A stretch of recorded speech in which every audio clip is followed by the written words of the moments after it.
Well, good evening, ladies and gentlemen. I will call the Missoula City Council meeting of January 11th, 2021 to order. We are, of course, conducting this meeting via Zoom webinar. Thank you for joining. If you have, I will call for public comment during the course of the meeting. And if you care to make a comment, you may raise or lower your hand in the Zoom boxes to let me know you wish to be recognized.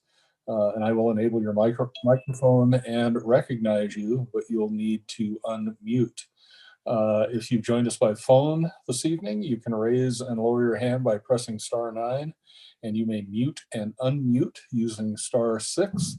If you're participating by phone, I'll call on you by the last 4 digits of your telephone number. And there's some additional information on the screen. Most folks have this kind of figured out by now. We've been doing it for a while. I will note that all council members except for Mr. Ramos and, no, just Mr. Ramos are present this evening. We have minutes from our last meeting, January 4th, without objection. They will be approved. All right, seeing none, we'll move on to our schedule of committee meetings. Ms. Rabine.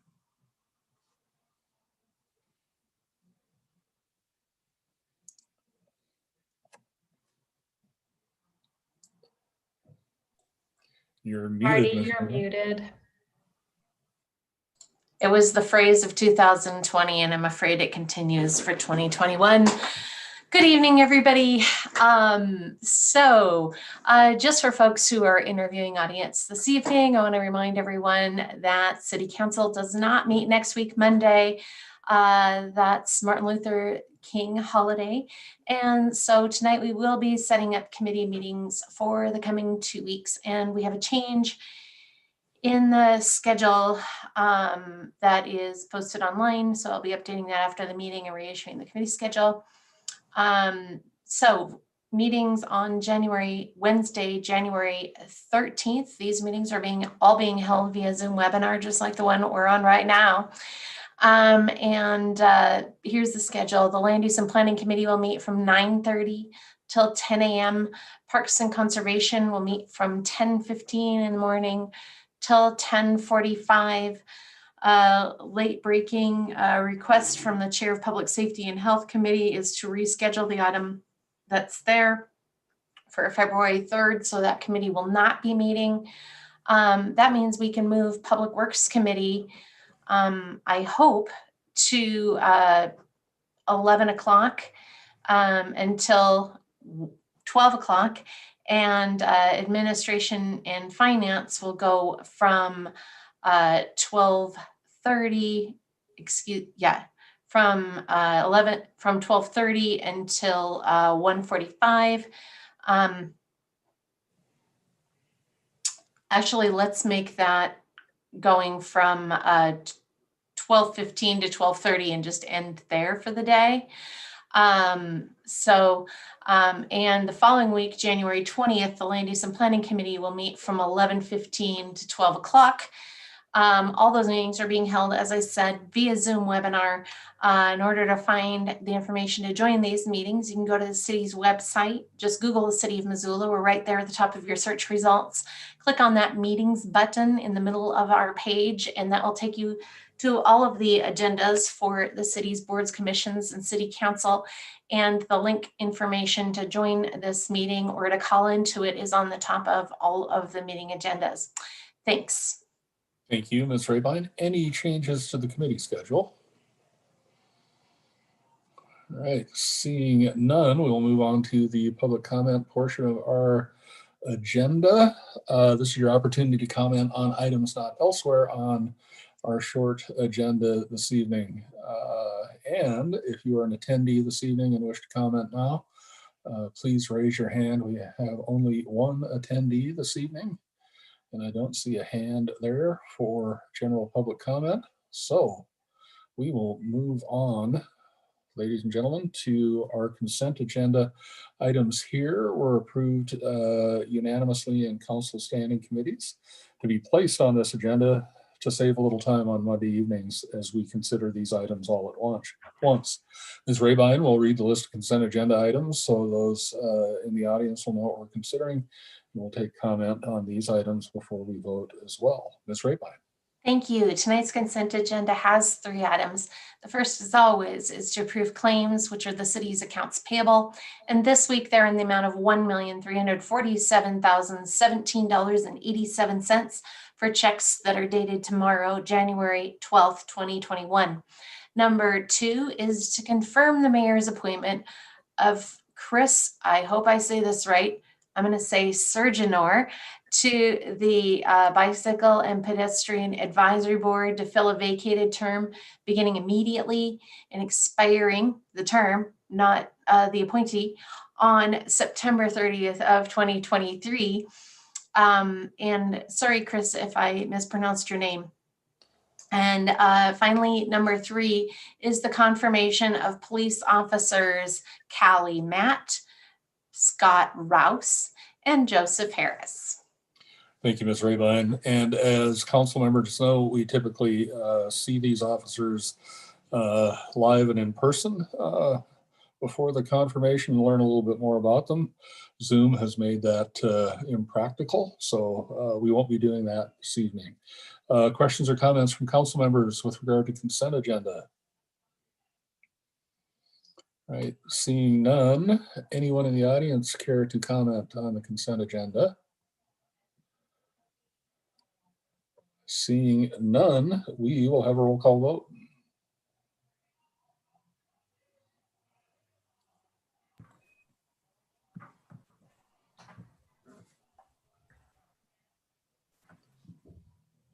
Okay, on tonight's consent agenda, Anderson, Yes. Becerra, Yes. Contos, Yes. Harp, Yes. Hess, Yes. Jones, Yes. Merritt, Yes. Cheryl, Yes. Vasika, Yes. Von Lossberg, Yes. and West. Yes. Would any of you like to change your vote? That is 11 ayes and 1 absent. And the consent agenda is approved. Tonight we have no comments from city staff, agencies, boards, commissions, authorities, or the community forum, nor do we have any special presentations, public hearings, or items for final consideration. I do have a few communications for you this evening from the mayor. First, I wanted to express my gratitude to my colleagues on council, staff, friends, family, and the community. I had considerable communication from folks wishing me and my mother the best. And had I taken folks up on their offers of food, I would still be eating now in front of you. So people were very kind, and I'm grateful for that. Both patients are doing well. I was released from quarantine at midnight. And apart from being a little bit weary, I'm not showing any other signs of wear and tear, nor is my mother. So thank you again for your kindness. I'm very grateful. Also grateful for the fact that the case was as mild as it was, and I get to be with all you fine folks doing good work. We've had some correspondence over the course of the weekend from folks with concerns regarding COVID-19 vaccination distribution. Staff and I, Dale Bickle in particular, has been leading the charge with conversations with both the health department, with our emergency operations center, and with fire. We're working on ensuring that we have a plan that provides for efficient distribution of that vaccine. Today there are few doses available in Missoula at the health department. Health department is getting those out the door with some additional urging. And we believe that we will have partners in Missoula's hospitals in particular for as we move toward mass vaccination. In the meantime, I would ask folks, I know it's difficult and it's a heavy lift to be patient, but we're still getting guidance on an almost daily basis with regard to vaccination distribution. What we're hearing is that President-elect Biden is interested in basically flooding the market with vaccine, and we will be prepared as those doses arrive to do what needs doing to make sure that our community is healthy and safe. In the meantime, had some correspondence with regard to first responders and police officers in particular. Dale last week had corresponded with Governor Gianforte. We had asked that his restructuring of the state's priorities for vaccine distribution include those first responders, particularly law enforcement. And our understanding is that while we haven't seen that written guidance, we were successful in petitioning the governor for that change. So we should have first responders covered, which is a big deal operationally and for public safety.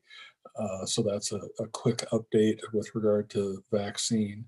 And finally, I've had a few calls to my office, folks expressing concern that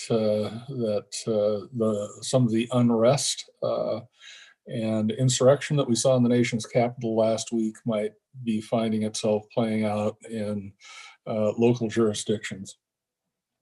Police Chief White and Sheriff McDermott are working with both state and federal authorities, as well as our peer cities around the state. We are seeing nothing credible to suggest that anything untoward will happen in Missoula, but we will be prepared for that.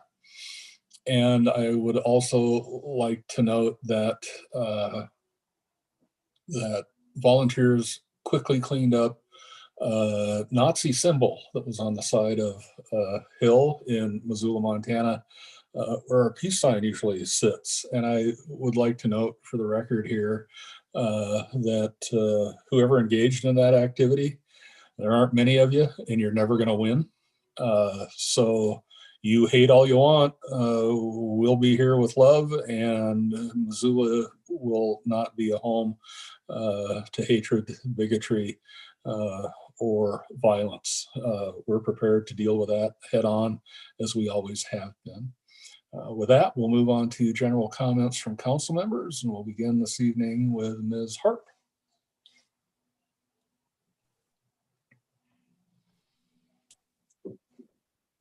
Thank you, Mr. Mayor. Last week, Wednesday evening, after one of the most unbelievable days of my life, I got to bookend it with something really positive. And with a group led by our very own Emily Harris Shears, who is leading up our Affordable Housing Trust Fund in terms of trying to cultivate an environment that really actually pays attention to everybody in this community. Oftentimes people get the words confused between affordable and subsidized housing. And I want everyone to completely understand that affordable means that it should not be more than 30% of your income, regardless of your religious belief, your political beliefs, sex, gender, race, it doesn't matter. That we need a community that actually takes everyone's considerations and just makes room for everybody. In particular, I want to call out 8 individuals who stepped up with their time to put together one of the best applications I think the city government has actually ever seen when it comes down to creating committees. They put together, I hope, a template that we will be able to use for all of our particular committees and boards. So special thanks to Carissa Carrillo, Lisa Basevich, Hallie Carday, Sam Duncan, Abby Seetoff, Kinsey Carter, Mary Laporte, and Ellie Gluchowski. And most importantly, the Enigma, also known as the Lady of the House. Emily wanted me to just let this community know that applications for the Housing Trust Fund in terms of the Oversight Committee is going to be open until February 10th at 5 p.m. She welcomes everybody with the various different backgrounds to help form this policy. You do not necessarily have to have expertise in affordable housing in order to make a dent in this community when it comes down to this. As she stated that night, you learn content by participating. There couldn't be more true than what it really means to be a citizen in this community. Every one of us at this table came to this job not knowing really a lick about what it takes to lead a community. And we learn it on the job, and that goes for all of our boards and commissions as well. We work on this all together. We will actually move the needle in terms of making more room for more neighbors and at an affordable price. Thank you all, especially to the 8 of you that really kind of pitched in on this. And I cannot wait to when we get to actually look at our oversight committee and choose the volunteers for that. Thank you. Mr. Von Osberg. Thanks. Few points, I'll try to be brief. First of all, Mayor, you sound good, and I'm glad that you're feeling better and glad to hear the news about your mother as well. It's reassuring to all of us in the community. And I wanted to join with you in your comments around the symbol of hate that found its way, didn't find its way, was created by some very empty-hearted individuals up near our iconic peace sign. You said it very well. I think that it is worth noting the words from the folks at the Jeanette Rankin Peace Center, and I'm trying to actually find the image, so bear with me, of that. And I am having, here we go. So their words, and I think they nailed it. This was a post that they made, I believe over the weekend. Yesterday, we were notified by the Parks Department that a small swastika had been added to the peace sign in the North Hills. An amazing group of staff and volunteers spent a beautiful afternoon of love and laughter, giving our peace sign a refresh. Peace, love, Missoula. Very well said by them. I also wanted to just make a couple comments around what we witnessed last week on Wednesday and the continued fallout from that. Made me think about some comments that Vice President-elect Kamala Harris made after her and President-elect Biden's victory about democracy not being guaranteed. And I think that's an incredibly true statement and something we should all take to heart. In her comments that day, she referenced the late Congressman and Civil Rights leader John Lewis, who penned, I think, a really articulate and important essay before he passed away. And obviously the entire piece is worth rereading. It's probably worth reading on at least an annual basis. 2 quotes I would share from that are, the first is, democracy is not a state, it is an act, and each generation must do its part to help build what we called the beloved community, a nation and world society at peace with itself. We're not a society at peace with itself right now, and I take his words to heart, and I hope we all do. And the conclusion of his essay says, when historians pick up their pens to write the story of the 21st century, let them say it was your generation who laid down the heavy burdens of hate at last, and that peace finally triumphed over violence, aggression, and war. So I say to you, walk with the wind, brothers and sisters, and let the spirit of peace and the power of everlasting love be your guide. I don't have words near as articulate and can't convey them nearly as well as our Vice President-elect and the late Congressman, but I wanted to use my voice to amplify their voices. So thank you. Ms. Cheryl. I was, you never know in this system when you're going to come up. I was just really thinking about what you just said, Brian, and I appreciate that. And I was reflecting on the fact that, you know, when you're at a distance from this, it can feel almost like television, but it was real. It was chaotic. You know, it was an assault and many people got hurt. So I appreciate your comments on that. I wasn't going to comment on that myself. One thing I would just like to remind people of, though, is that the legislature is in session. And as we've said many times in these meetings, what happens in Helena affects funding for programs that we all love.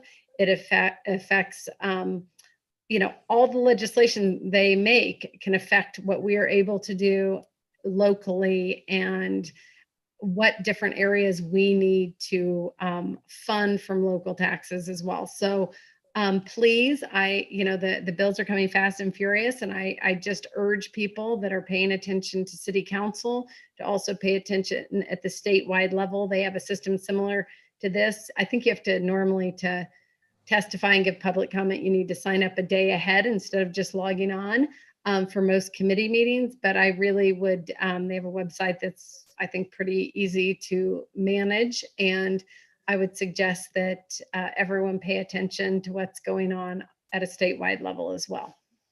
I'm glad you feel better, Mayor. You look peppier than last time. Always shooting for Pepe. Mr. Contos.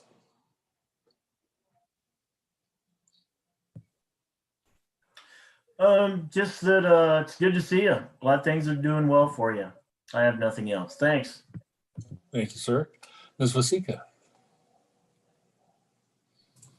I'll pass. Good to see you as well. Thank you. Ms. Jones. Thanks. Yes, you're looking pretty peppy tonight. That's great news. And I just felt like I would be remiss tonight to not acknowledge the events that happened last Wednesday at the Capitol. I think we were all glued to our TVs watching this hideous situation unfold. And as the news came out through the next few days, it was clear that honestly, it was a lot worse than anything we were led to believe even on Wednesday, that there have been deaths, there was horrific situations happening. And I've thought a lot about this, and so much I could say, but I think there's a lot of things in our nation and our society that have led to this. And I hope we start taking a hard look at those issues. I think income inequality is a huge issue, and then stress from the economic fallout from the pandemic, and then the pandemic itself, and the historians will probably find far more threads than that. But I'm hoping that this watershed event last week leads us to some clarity and imprints on all of us the value of truth, and that facts matter and that words matter. And public service is an honor. I think we are all honored to have these positions, and we need to respect it. And I think people in communities need to respect those who are serving. So anyway, I hope we find our way forward from all of this and get to a better place. It breaks my heart to have conversation after conversation with my kids trying to explain what is going on, and that this is the world that they are inheriting. And I hope it gets better. So my fingers are crossed that the next 10 days are peaceful, and there's a peaceful transition in Washington. And that's kind of the first step forward, I think. Lots of things to attend to, but for now, that's our focus, and everyone stay safe. Ms. Anderson. Thank you, Mr. Mayor. Like Ms. Cheryl, you just never know when you're gonna get called on. So thanks, Ms. Jones, for your comments. I was thinking a lot about what you said. And I have had the pleasure of working for a member of Congress for 5 years during my very brief time away from my home state.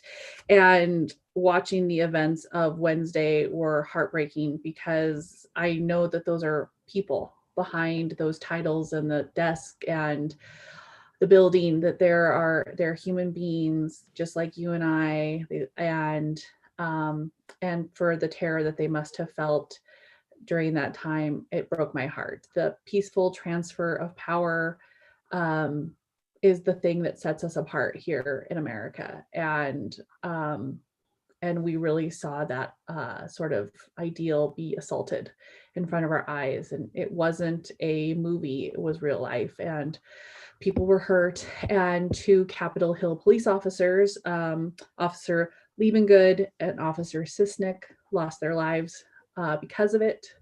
The trauma that they endured were both physical and mental, and they succumb to that trauma. And so I want to acknowledge them and the family and the community of people who loved them and lost them due to what happened on Wednesday.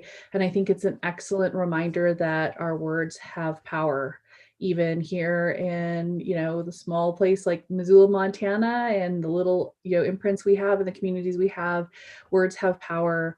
And I think the more we remember that, and the more we try to acknowledge that it's not about the people, it's about the, positions and the ideals that people for generations have built up, and they're very fragile. And we are currently, this group of us are the stewards of it, and there will be those who come after us.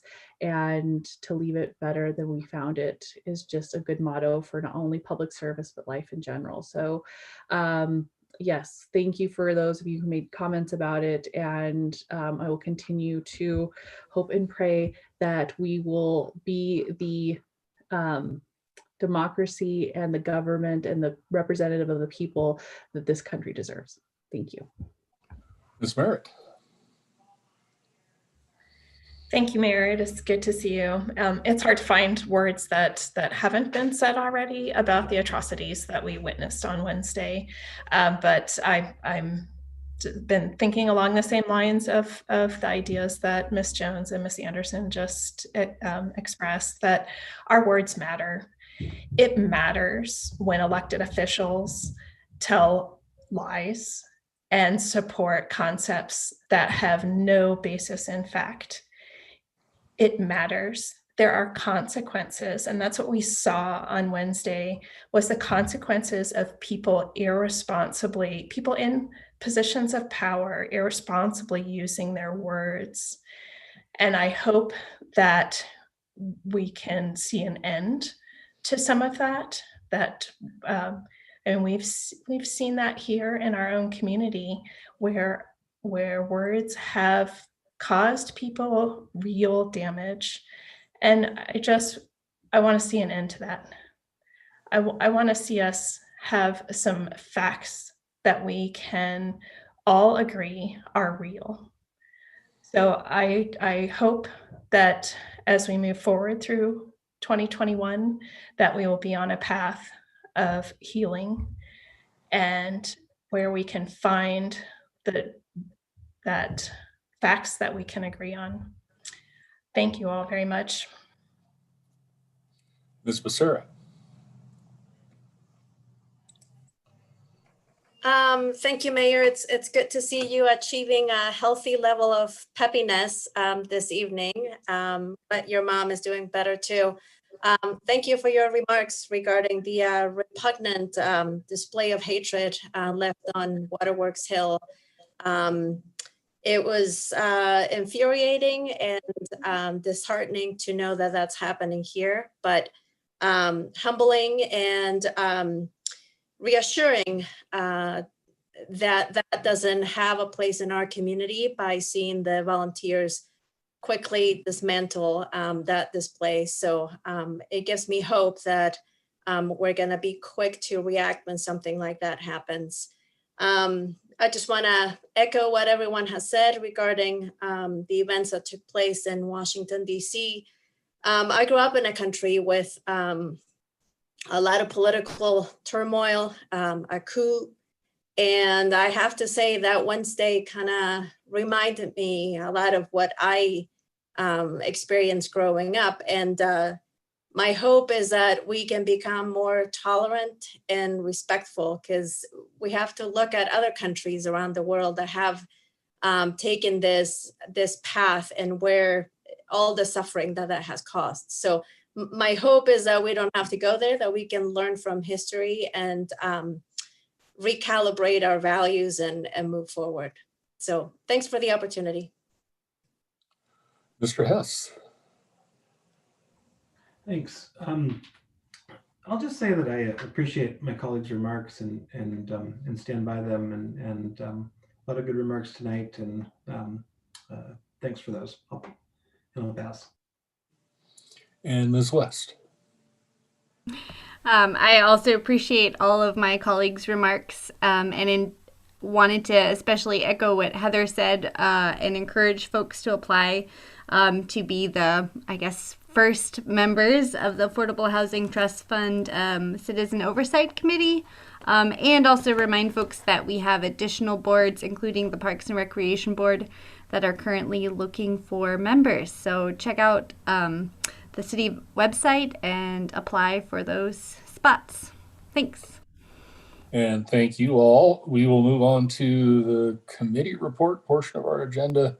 Items that appear here generally were not approved unanimously in council committees, and the committee chairperson will make a motion reflecting that committee's action, and we'll invite comment and debate here as well. We have but one committee report this evening, and that happens in Public Works. And Ms. Becerra, would you please make the appropriate motion?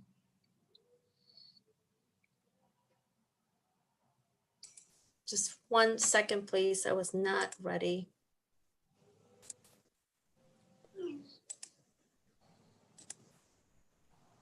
Too many screens. Or not enough, Ms. Becerra? Bear with me. Is it in Public Works tonight or Parks and Conservation? I am seeing Public Works, but Yeah, I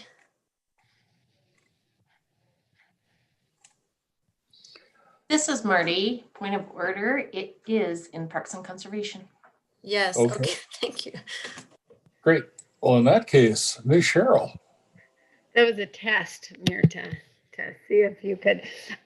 So I would like to recommend that we approve and authorize the mayor to sign the land use agreement with Resurrection Cemetery Association for a 50-year license term for the park use area of approximately 3.57 acres located in the Northside neighborhood for the amount of $1,785 a year plus $1,977 per year for the annual lighting district and water quality district annual assessment assigned to the parcel.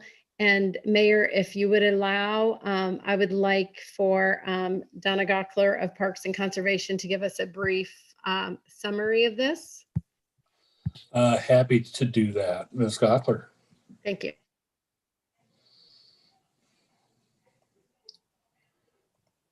Good evening. Again, Donna Gockler, Director, Parks and Recreation, and I presume that you can see the screen. We can. Thank you. So really briefly, Northside Park Annex and the Resurrection Cemetery Association Agreement. This is a aerial view of that parcel and the 3.57 acres that Councilwoman Cheryl mentioned.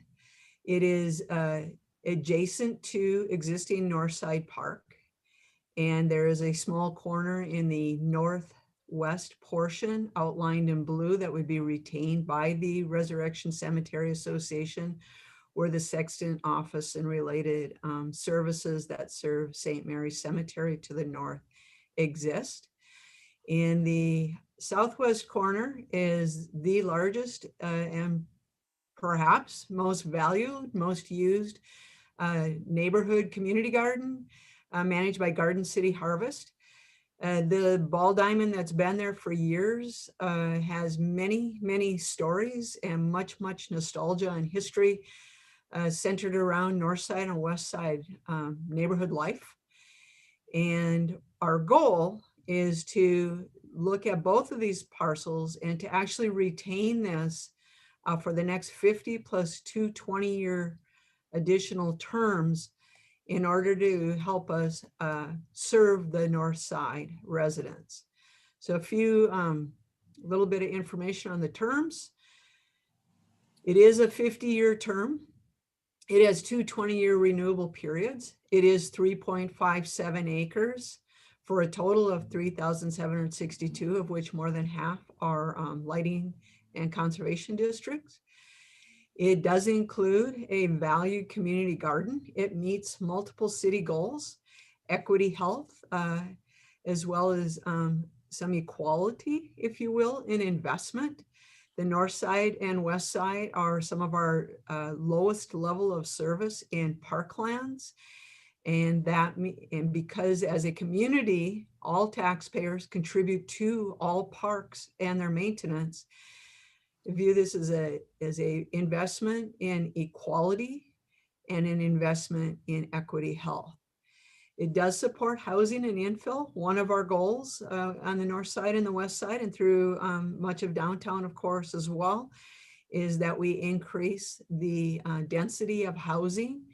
And the best way to retain some level of lifestyle, valuable lifestyle, livable lifestyle is to have green spaces so that we can socialize, enjoy each other, grow food, and be physically active. Having parks nearby support walkability, reduce travel trips. And it also is provision of important critical community services, retention of existing services via a really wonderful partnership with the Resurrection Cemetery Association of the Helena Diocese and Garden City Harvest. Just want to point out, North Side and West Side neighborhoods are already deficient by about 50 acres of parklands per 1,000 based on the 2004 adopted master park plan. With projected growth by 2050, we will need 104 total acres.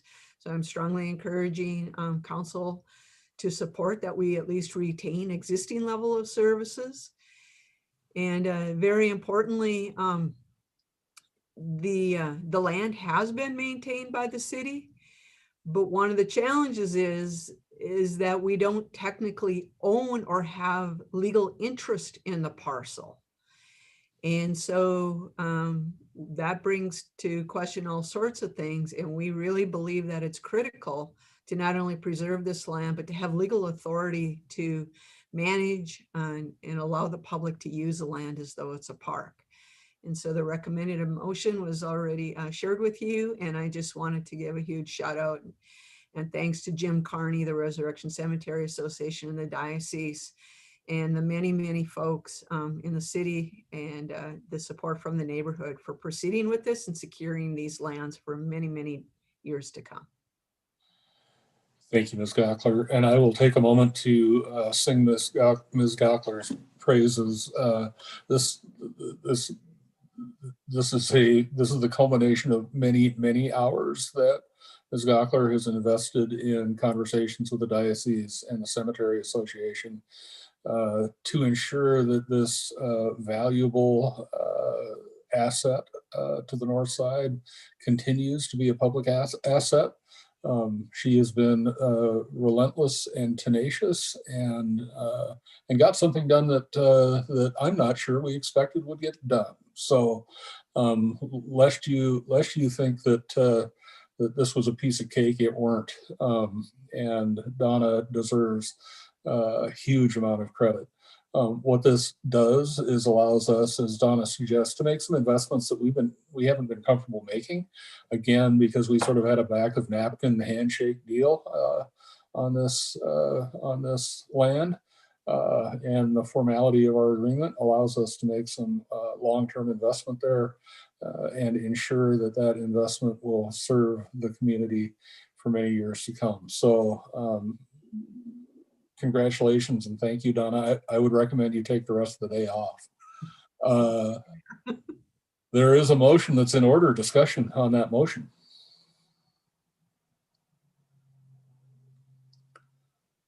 Ms. Vasika.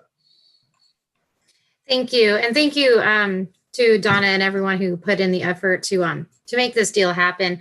I do think that this is something that we should look at in the future. It's just not something that I think that we should pursue at the moment, especially with the lockdown that's been going on. And a lot of folks have to revisit their budgets. A lot of folks are examining their wants versus their needs. This is not something that I think that we should be doing at this moment in time. Maybe look at it again next year. But for that reason, I don't think that we should stress the property owners any more than we have to. So therefore, I'm going to be voting no on this. But I really do appreciate the effort and do recommend that we look at it in the future. Ms. Harp. Thanks. I wanted to comment that I believe this is probably one of the best bargains the city of Missoula has ever gone through. For $3,762 divided by our 75,000 residents in this community. Each one of us will be pitching in, contributing 5 cents to the ongoing maintenance and lighting district of this particular park for the Northside community. Prior to the pandemic, we had a population of roughly 1 in 5 of us. So around this room, 2 or 3 out of us in this room would suffer from mental health. And now with the ongoing pandemic and the economic fallout that resulted of that number had skyrocketed to 1 in 3. Open spaces, green spaces, garden spaces, all make a difference for mental health. Now, it may not make a difference to you or me, but there is someone in this community where it really does. And for 5 cents, I'm willing to bet apples to apples that this is going to be a really well received benefit for this side of the community. And Jordan and Heidi in particular, Brian, Myrta, I know your constituents would really feel blessed to continue to have this as an asset. Ms. Merritt. Yeah, I would like to echo what Ms. Harp just said. Not only is this a good deal, it is an incredibly generous offer on the part of the Resurrection Cemetery Association. This is, we've talked many times about how valuable real estate is in the Missoula city limits and the surrounding area. This is an incredibly generous offer. So I would like to echo the mayor's thanks to Donna for getting this deal in place. It's so important to protect this parkland for those users in that area. Having a park within walking distance is so incredibly important for people's mental health, as Ms. Harp just mentioned, for kids to have a safe place to play. It's such a big part of our community. So thanks, Donna, and I'm very happy to support this. And Ms. West. I also wanted to start out with a giant thank you to Donna. I think that it's amazing to have accomplished, securing a long-term lease on this little bit of property. I am a former Northside community gardener and also spent several years organizing the Northside Westside softball showdown, and just know what a just really anchoring piece of community space this is, and I am really excited that this is going to be, guaranteed public access for the next 50 years, and hopefully this will be a continuing relationship that'll carry forward far beyond that. And it's an amazing deal, and as we're getting more and more new neighbors on the north and west side, we are going to need these outside spaces even more. And it's a space that is used every day now, and I think especially because of COVID, we need these outside spaces where we can socialize at a safe distance and, feel connected and, stay healthy. So I'm really excited to support this. And Mr. Hess. Thanks. The wants versus needs argument really falls flat with me. And the reason for that is that parks are important. We need parks in our community. Parks are as much a part of our community, the fabric of our community, as streets, as fire, as police, as wastewater. These are critical pieces of our community infrastructure. Parks provide a social infrastructure that provide opportunities for us to socialize at a time when those opportunities are few and far between, given the state of the pandemic. They provide health benefits, they provide environmental benefits, and all of these things happen in Northside Park at a tremendous value. I can't stress enough what a good deal this is. This is financially just a really, really smart deal to provide for long-term security of what's really a vital asset in this neighborhood. We know from the Invest Health study that the North Side and the West Side and major portions of Ward 6 are areas that have real health challenges that parks really are a big part of the solution to. So I'm grateful to Donna for her work and her department's work. I'm grateful to our partner in the cemetery and providing this lease. To me, this is really good, a really good piece of business, and I'm happy to support it. Mr. Von Lossberg. Thanks. My thanks as well to Donna, as many have mentioned. Amazing work. Thank you to the diocese. And I wanted to pick up just briefly on the theme that Jordan did regarding and respectfully disagree with the wants versus needs framing or argument offered. As Donna mentioned, the community garden here, community gardeners have been growing food here for themselves, their families, and others for a long time. This is already a parks deficient area, as Donna mentioned. When I think of those folks, working to redress food insecurity issues at the community garden, when I think about the mental health issues associated with outdoor space and the myriad other ways that the place is used, it's impossible for me to classify this as any sort of want. This is an existing infrastructure in the community, and it absolutely is serving all sorts of needs. So I will be enthusiastically supporting this. And Ms. Becerra. Thank you, Donna. I can think of many activities that take place in this piece of land, and all of them are incredibly important. Recreation, food security, and I think now more than ever, during the pandemic, so many people who could not afford private ways to recreate went to parks. We still go to parks. It's a place where you can actually go and not have to pay for a moment of reprieve from whatever is affecting your life because of the pandemic. So it comes at a very low financial cost and burden to us, and it provides an immense amount of benefit to so many members of the community, especially the North Side and the West Side. So I too will fully support this. Thanks. And Ms. Cheryl. I think my points have been made by my colleagues, so thank you all. I'm in full support of this.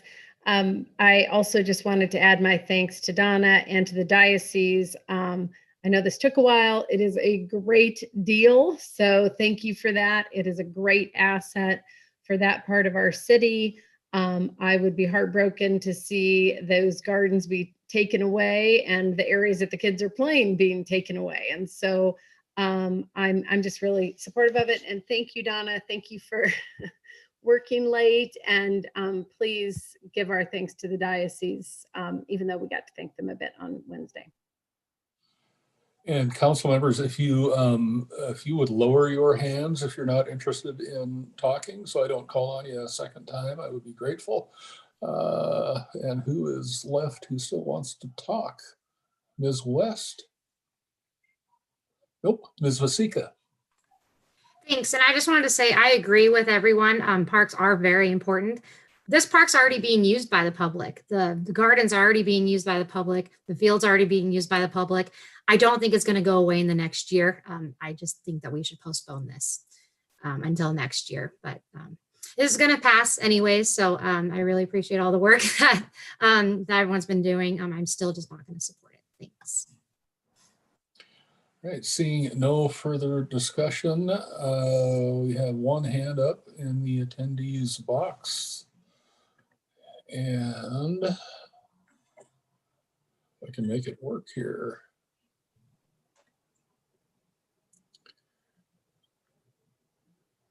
Mr. Larson. Yeah, hi, this is Matt Larson, Ward 3. I think this is a great deal. So this is definitely one you guys can mark off as a good deed.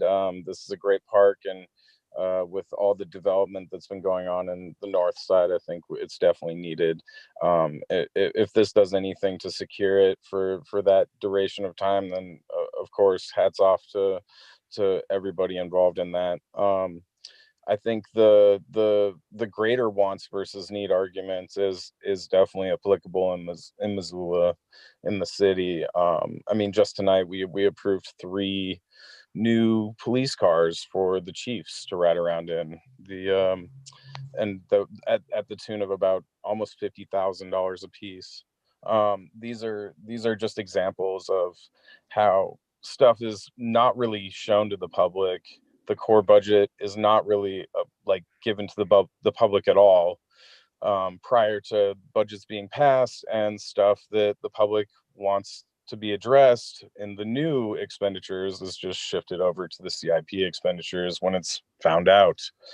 And it's just a continuation of this kind of shell game that I hope we don't have to play this year when we go into budgets in August or whenever that happens.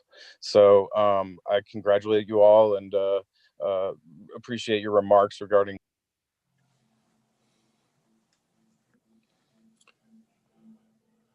Thank you, Mr. Larson. With that, I see no additional public comment. We will have a roll call vote.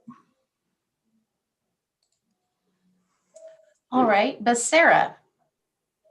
Yes. Santos. No. Herp. Yes.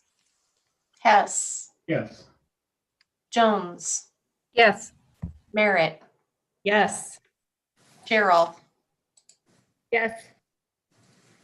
Vasika. No. Von Lossberg. Yes. West. Yes. Anderson. Yes. Would any of you like to change your vote? That is 9 ayes, 2 nays, and 1 absent. And the agreement is approved. We don't have any additional committee reports this evening. We have one item of new business. That is the legislative update and action on bills. You've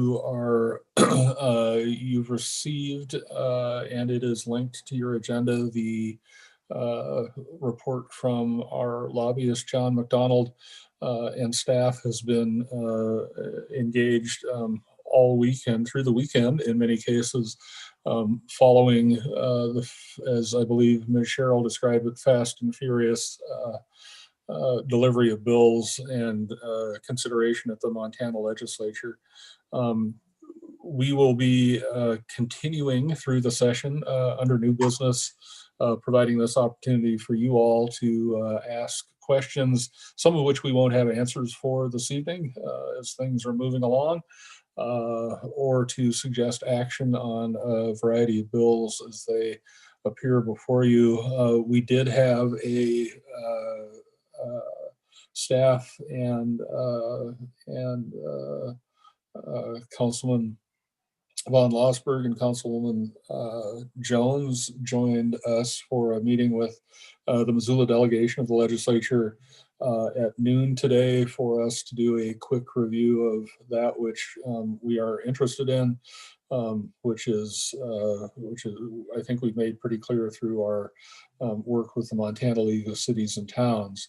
And again, as these bills come fast and furious, we're paying careful attention to revenue and cost shifting. We want to make sure that residents of Missoula are not further burdened by decisions made in Helena with regard to revenue.